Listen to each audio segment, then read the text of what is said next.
തിരുവനന്തപുരം ബാലരാമപുരത്ത് യുവാവിനെ വീട്ടിൽ നിന്ന് വിളിച്ചിറക്കി കുത്തിക്കൊലപ്പെടുത്തി. ആലുവിള കരിമ്പിലാവിള വീട്ടിൽ ബിജുവാണ് മരിച്ചത്. കൊലപാതകത്തിന്റെ കാരണം ഇനിയും വ്യക്തമല്ല. സുഹൃത്തിനായ പോലീസ് അന്വേഷണം തുടങ്ങി. തമ്മിൽ കൂട്ടുകാരായിരുന്നു. ഒരുമിച്ച് മദ്യപിച്ചുകൊണ്ടിരിക്കുകയായിരുന്നു.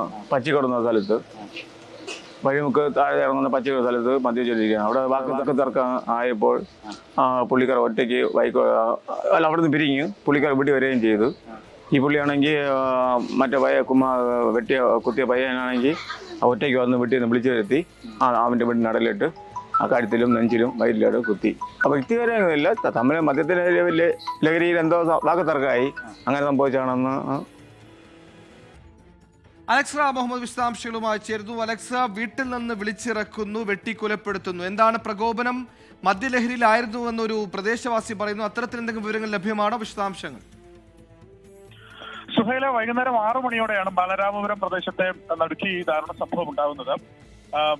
വൈകുന്നേരം 6 മണിയോടെ ഈ ആലുവിള കരിമ്പിലാവിള വീട്ടിൽ ബിജു, അദ്ദേഹത്തിന് 40 വയസ്സാണ്. അദ്ദേഹത്തിന്റെ വീട്ടിൽ നിന്ന് വിളിച്ചിറക്കി കുമാർ എന്നയാൾ വെട്ടിയും കുത്തിയും കൊലപ്പെടുത്തുകയായിരുന്നു എന്നുള്ളതാണ് പ്രധാനപ്പെട്ട കാര്യം. ഇതിന്റെ കാരണം വ്യക്തമല്ല, അതായത് പോലീസ് പക്ഷത്തിൽ ഇതിന്റെ കാരണം വ്യക്തമല്ല. മുൻവൈരാഗ്യമായിരിക്കാമെന്ന് പോലീസിന്റെ പ്രാഥമിക നിഗമനമുണ്ട്. ബാലരാമപുരം പോലീസ് അങ്ങനെ സംശയിക്കുന്നുണ്ട്.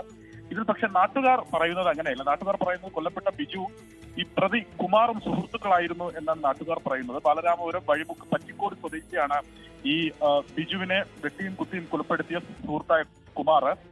ഇവർ സുഹൃത്തുക്കളായിരുന്നു എന്ന് നാട്ടുകാർ പറയുന്നുണ്ട്. രാവിലെ മുതൽ ഇരുവരും ബിജുവിന്റെ വീടിന് സമീപം ഇരുന്ന് മദ്യപിക്കുന്നത് കണ്ടതായും നാട്ടുകാർ പറയുന്നുണ്ട്. മദ്യപാനത്തിനിടയ്ക്ക് ഇരുവരും തമ്മിൽ വാക്കേറ്റമുണ്ടായി.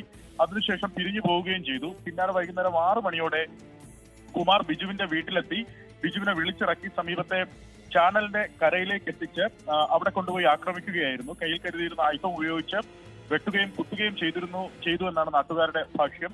ആശുപത്രിയിൽ എത്തിക്കുന്നതിന് മുമ്പ് തന്നെ ബിജു മരിച്ചിരുന്നു എന്നുള്ളതാണ് നാട്ടുകാർ പറയുന്നത്. പ്രതി കുമാർ ഒളിവിലാണ്. ഇയാൾക്കായി ബാലരാമപുരം പോലീസ് തെരച്ചിൽ ഊർജിതമാക്കിയിട്ടുണ്ട്. ബിജുവിന്റെ മൃതദേഹം ഇപ്പോൾ നെയ്യാറ്റിൻകര ജനറൽ ആശുപത്രി മോർച്ചറിയിലേക്ക് മാറ്റിയിട്ടുണ്ട്. ശരി, അലക്സ മുഹമ്മദാണ് തിരുവനന്തപുരത്ത് നിന്ന് വിശദാംശങ്ങൾ നൽകിയത്. സുഹൃത്ത് വീട്ടിൽ നിന്ന് വിളിച്ചപ്പോൾ എത്ര വിശ്വാസത്തിലായിരിക്കും ആ പാവം ഇറങ്ങി വന്നത്? ഒരു കൊലപാതകത്തിലേക്കാണെന്ന് മനസ്സിൽ കൂടി വിചാരിച്ചു കാണില്ല.